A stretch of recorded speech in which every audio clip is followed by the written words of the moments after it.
നിങ്ങൾ അറിഞ്ഞു കാണും, സിറിയയിലെ ഡമാസ്കസിൽ അവിടെ ഏറ്റവും പുരാതനമായ പള്ളി, ക്രൈസ്തവ ദേവാലയം, ഗ്രീക്ക് ഓർത്തഡോക്സ് ചർച്ചാണ്. സൺഡേ വർഷിപ്പ് നടന്നുകൊണ്ടിരുന്ന സമയത്ത് 2ഓളം ഭീകരർ വന്ന്, ഒരാൾ സൂയിസൈഡ് ബോംബറായിരുന്നു, അവിടെ അറ്റാക്ക് ചെയ്ത് ആൾക്ക് ആദ്യം വെടിവെച്ചു കൊന്നു. പിന്നീട് ചർച്ചിനകത്ത് കയറി സ്വയമായിട്ട് പൊട്ടി അവിടെ തന്നെ ബോംബ് ബ്ലാസ്റ്റ് ചെയ്ത് പൊട്ടി അവിടെ കൊല്ലപ്പെടുന്നു. അതോടനുബന്ധിച്ച് തന്നെ മറ്റൊരു കൂടെ വന്ന ഒരു തീവ്രവാദി അവിടെ ഉണ്ടായിരുന്ന ആരാധനയിൽ, അതായത് കുർബാനയിൽ പങ്കെടുത്ത വിശ്വാസികളെ വെടിവെച്ച് കൊല്ലുന്നു. ഏകദേശം 30ഓളം പേര് കൊല്ലപ്പെട്ടു എന്നാണ് ലേറ്റസ്റ്റ് കണക്ക് പറയുന്നത്. അതേപോലെ തന്നെ 60 മുതൽ 70ഓളം പേര് സീരിയസ് ആയിട്ട് ഇഞ്ചേർഡായി. നിങ്ങൾ ഉദ്ദേശിക്കാം എന്തുകൊണ്ടാണ് ഇപ്പോഴൊരു സന്ദർഭത്തിൽ സിറിയയിൽ ഇതേപോലെ സംഭവം ഉണ്ടാകാനുണ്ടായ കാരണം. അപ്പോൾ പല റിപ്പോർട്ട്സ് വരുന്നുണ്ട്. ഞാനപ്പോൾ അതിനെപ്പറ്റി സിറിയയിൽ നിന്ന് വന്ന പത്രങ്ങളും അപ്പുറത്തുള്ള ക്രിസ്ത്യൻ വെബ്സൈറ്റുകളൊക്കെ എടുത്ത് വായിച്ചു നോക്കി എന്താണ് ഇങ്ങനൊരു സംഭവം ഉണ്ടാകാനുണ്ടായ കാരണം. സിറിയൻ ഗവൺമെൻറ്, നിങ്ങൾക്കറിയാം, പഴയ തീവ്രവാദിയാണ് അഹമ്മദി അൽ സയാറ. അപ്പം അയാളെ കഴിഞ്ഞിടയ്ക്ക് ട്രംപ് സൗദി അറേബ്യയിൽ വെച്ച് കാണുന്നുണ്ട്, സംസാരിക്കുന്നുണ്ട്.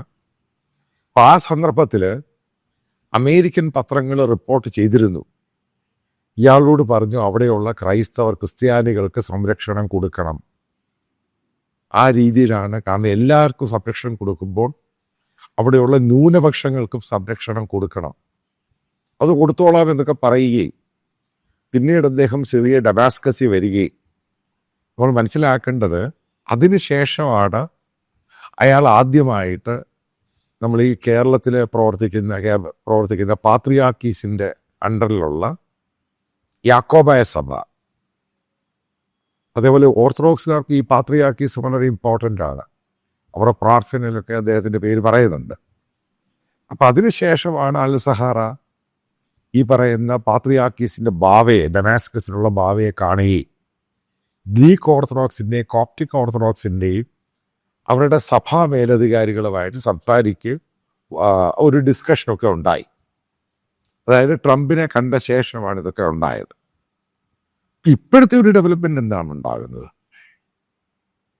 അൽ സഹാറയുടെ ഗവൺമെൻറ്, അതായത് താൽക്കാലികമായിട്ടുള്ള ഗവൺമെൻറ്, അവർ പറയുന്നത് ISIS തീവ്രവാദികളാണ് ഇത് ചെയ്തത് എന്ന് പറയുന്നു. പക്ഷെ മറ്റുള്ള ഡീറ്റെയിൽസൊക്കെ പുറത്തു വരാൻ തുടങ്ങിക്കഴിഞ്ഞപ്പോൾ ഇത് ISIS തീവ്രവാദികളെക്കാൾ ഉപരിയായിട്ട് ഗാസയിലുള്ള പലസ്തീൻ, അതായത് ഹമാസ് തീവ്രവാദികൾ, അവരുടെ കൂട്ടത്തിലുള്ള ISISകാരാണ് ഇത് ചെയ്തത്. അപ്പം എന്തുകൊണ്ടാണ് ഇത് ചെയ്തത്? അപ്പം അതിനെപ്പറ്റി ചില പത്രങ്ങളൊക്കെ പറയുന്നത്, ചില വെബ്സൈറ്റൊക്കെ പറയുന്നത്, ഇസ്രായേലിൻ്റെ ആക്രമണം ഇറാനെതിരെ, അതേപോലെ ഇസ്രായേൽ ഹമാസിനെതിരെ ആക്രമിക്കുന്നു, ഇവർക്കൊന്നും ഇസ്രായേലിനെ തൊടാൻ കഴിയുന്നില്ല. എന്നാൽ ക്രിസ്ത്യാനികളെ അറ്റാക്ക് ചെയ്യുക, കാരണം ഗ്ലോബലായിട്ട് ക്രൈസ്തവർ ഒന്നടങ്കം ഇസ്രായേലിനെ പിന്തുണയ്ക്കുന്നു. ഇതാണ് ഒരു കാര്യം. അതുകൊണ്ട് ഈ ക്രൈസ്തവരെ അറ്റാക്ക് ചെയ്യുക, അതുകൊണ്ട് അവരുടെ പള്ളികളിൽ അറ്റാക്ക് ചെയ്യുക, ക്രൈസ്തവർ കൂടുന്ന പ്രദേശങ്ങളിലെ ബോംബ് സ്ഫോടനം നടത്താം. അതായത് ഇസ്രായേലിനെ അമേരിക്കയൊന്നും തൊടാൻ പറ്റുന്നില്ല, അതുകൊണ്ട് ക്രൈസ്തവരുടെ കൊന്നൊടുക്കാം. ഇതാണ് അവരുടെ ഇപ്പോഴത്തെ ഒരു ധാരണ. അതിൻ്റെ ഭാഗമായിട്ടാണ് പല ഗ്ലോബൽ ന്യൂസ് പേപ്പറും അമേരിക്കൻ ഇൻ്റലിജൻസും ഗ്ലോബലായിട്ടുള്ള ഇൻ്റലിജൻസും പറഞ്ഞിരിക്കുന്നത്, ഈ ഇറാൻ്റെ സ്ലീപ്പർ സെല്ലുകൾ ലോകം മുഴുവനും ക്രൈസ്തവർക്കെതിരെയാണ് തിരിയുന്നത്. കാരണം അമേരിക്ക ക്രിസ്ത്യൻ രാജ്യമാണ്, അത് അമേരിക്കയാണ് ഇസ്രായേലിനെ പിന്താങ്ങുന്നത്, അതായത് പിന്തുണയ്ക്കുന്നത്. ഗ്ലോബലായിട്ട് ഇസ്ലാമിൻ്റെ ശത്രുക്കളാണ് അമേരിക്കയും ഇസ്രായേലും. അതുകൊണ്ട് ഇവരെ തൊടാൻ പറ്റാത്തതുകൊണ്ട് ഗ്ലോബലായിട്ടുള്ള ക്രൈസ്തവരെ അറ്റാക്ക് ചെയ്യുക. ഇതാണ് ഉള്ളിലിരിപ്പ്. നിങ്ങൾ മനസ്സിലാക്കേണ്ടത്, നേരത്തെ തന്നെ ഈ ഡമാസ്കസിൻ്റെ ഏരിയ, അവിടെ നേരത്തെ ISIS അവിടെ ഉണ്ടായിരുന്ന ഈ ബഷാർ എന്ന് പറയുന്ന ആൾ ഭരിക്കുമ്പോൾ തന്നെ അവിടെ ക്രിസ്ത്യാനികൾക്ക് ഈ പറയുന്ന പാത്രിയാക്കീസിന് അവരുടെ ചർച്ചൊക്കെ ഉണ്ട് അവിടെ. ഇപ്പോൾ കേരളത്തിലെ ഇപ്പോഴത്തെ യാക്കോബയുടെ ബാവയൊക്കെ ആകാൻ പോയി അവിടെ ചെന്ന് ആ ചർച്ചുമായിട്ട് ബന്ധപ്പെട്ടൊക്കെയാണ് ഈ സംഭവങ്ങളൊക്കെ ഉണ്ടായി. ഇതെല്ലാം ഒരേപോലെയുള്ള ചർച്ചകളാണ്. അതായത് ഇന്ത്യൻ ഓർത്തഡോക്സ് ചർച്ചും ഗ്രീക്ക് ഓർത്തഡോക്സ് ചർച്ചും ഇവരുടെയൊക്കെ ആരാധനകൾ ഒരേപോലെയാണ്. അത് കേരളത്തിലുള്ള ചർച്ചുകളാണ്. ഇതൊരു പാരമ്പര്യ ക്രിസ്ത്യാനികളാണ്, ഓൾഡ് ട്രഡീഷണലായിട്ട് ലോകത്തിലെ ആദ്യത്തെ ചർച്ചുകളാണ്. അപ്പോൾ ഈ പറയുന്ന ഇസ്ലാമിക റാഡിക്കൽസിൻ്റെ അവർ വെച്ചുകൊണ്ടിരിക്കുന്ന പഴയകാല ചർച്ചകളെ മുഴുവനും തീർക്കുക, പഴയകാല ക്രിസ്ത്യാനികളെ തകർക്കുക. കാരണം വന്നാൽ മാത്രമേ ഇസ്രായേലും അമേരിക്കയും പാടും. കാരണം പൊട്ടത്തരമായ സംഭവങ്ങളാണ്. കാരണം ആ രീതിയിൽ ഗ്ലോബലായിട്ട് ക്രൈസ്തവർക്കെതിരെ, അവരുടെ മത സ്ഥാപനങ്ങൾക്കെതിരെ, അതേപോലെ തന്നെ അവർ വർഷിപ്പ് നടത്തുമ്പോൾ, അതായത് ആരാധന നടത്തുമ്പോൾ അവരെ കൊല്ലുക. ഇതാണ് അതിൻ്റെ ഒരു ഒരു ഒരു അവരുടെ ഉദ്ദേശ ലക്ഷ്യം. അതായത് നിങ്ങൾ ദൈവത്തെ വിളിക്കുമ്പോൾ ഞങ്ങൾ നിങ്ങളെ കൊല്ലും. അതുതന്നെയാണ് നേരത്തെയും സിറിയയിലുണ്ടായിരുന്ന ഈ സംഭവം. ഇപ്പോഴൊന്നും അല്ല തുടങ്ങുന്നേ. അതായത് സിറിയയിലുള്ള ക്രൈസ്തവർക്ക്, അപ്പോൾ നിങ്ങൾ മനസ്സിലാക്കണം, പണ്ട് സിറിയ ഒരു ക്രിസ്ത്യൻ ദേശമായിരുന്നു. പിന്നീടാണ് ഇതൊക്കെ മാറിയത്. അപ്പം ഒരു ക്രിസ്ത്യൻ മെജോറിറ്റി ഏറിയായിരുന്നു ഡമാസ്കസ് ആ പരിസരം മുഴുവൻ.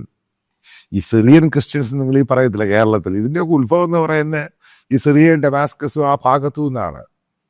അപ്പം പറയാൻ പോകുന്നൊരു സംഭവമുണ്ട്.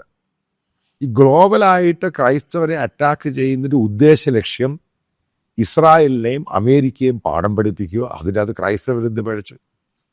ക്രൈസ്തവർ ഇസ്രായേലിനെയും ഈ ജെറുസലേമിനെയും അവർ പിന്തുണയ്ക്കുന്നതിൻ്റെ കാര്യം ഹോളി സിറ്റിയാണ്.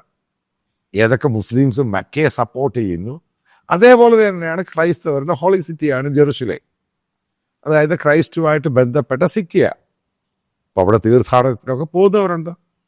അത് ആസ് യൂഷ്വലാണ്. ഗ്ലോബലായിട്ട് പല ക്രൈസ്തവരും അവിടെ പോകുന്ന സംഭവമുണ്ട്. ഇതിനേക്കാളൊക്കെ ഉപരിയായിട്ട് ഇവർക്ക് ഏറ്റവും പ്രശ്നമുണ്ടാക്കിയിരിക്കുന്ന ഗ്ലോബലായിട്ടുള്ള ക്രിസ്ത്യൻ കമ്മ്യൂണിറ്റി, അതിപ്പോൾ യൂറോപ്പിലാണെങ്കിലും മറ്റുള്ള രാജ്യങ്ങളിലാണെങ്കിലും അവരെല്ലാം ഇസ്രായേലിനെ പിന്തുണയ്ക്കുന്നു. അതിൻ്റെ പേരിലാണ് ഇവർ ഈ പറയുന്ന ഭീകര പ്രവർത്തനം, അതായത് ISIS എന്ന് പറഞ്ഞാലും ഷിയ മിലിറ്റൻസ് എന്ന് പറഞ്ഞാലും, ഇതിനകത്ത് ഈ ഹിസ്ബുള്ള തന്നെ നേരത്തെ വാൺ ചെയ്തിരുന്നു. അതായത് സിറിയയിലാണെങ്കിലും ലെബനനിലാണെങ്കിലും അവിടുത്തെ ക്രൈസ്തവർ പള്ളിയിൽ പോകാൻ പാടില്ല. ഇനി ഇവർ ഒളിഞ്ഞും പാത്തുമൊക്കെയാണ് പള്ളിയിൽ പോകുന്നത്. നിങ്ങൾ ഈ ലെബനനിലെയും സിറിയയിലെയും ഈ ക്രിസ്ത്യൻസിൻ്റെ പേരുകൾ ഒരു മുസ്ലിം രീതിയിലുള്ള പേരുകളാണ്. കാരണം ഇവരുടെയൊക്കെ കൾച്ചറൊക്കെ ഒരേപോലെയൊക്കെയാണ്. അപ്പം അവരെ മുഴുവനും ഒന്നടങ്കം കൊന്നൊടുക്കുക എന്നതാണ് ഇപ്പോഴത്തെ ഗ്ലോബലായിട്ടുള്ള റാഡിക്കൽ ഇസ്ലാമിൻ്റെ പദ്ധതി.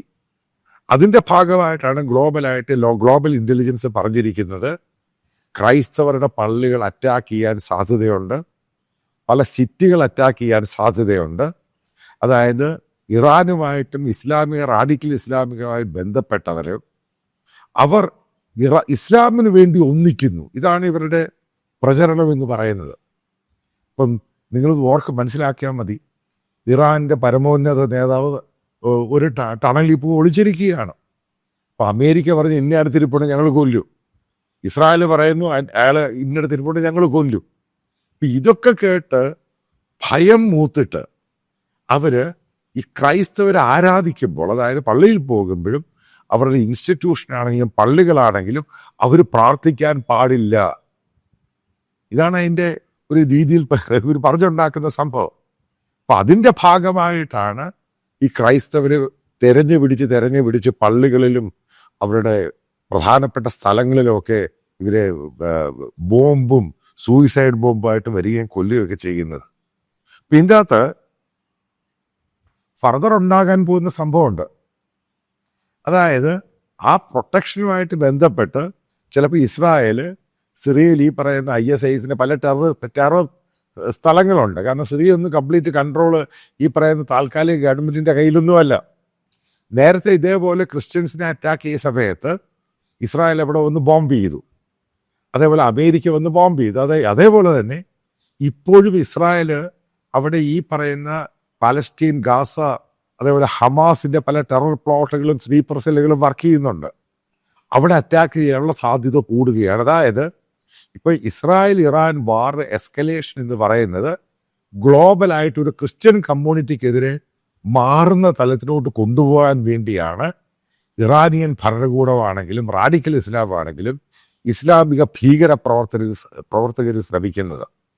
അതായത് ഇവർക്കൊന്നും ഇവരെ ടച്ച് ചെയ്യാൻ പറ്റത്തില്ല.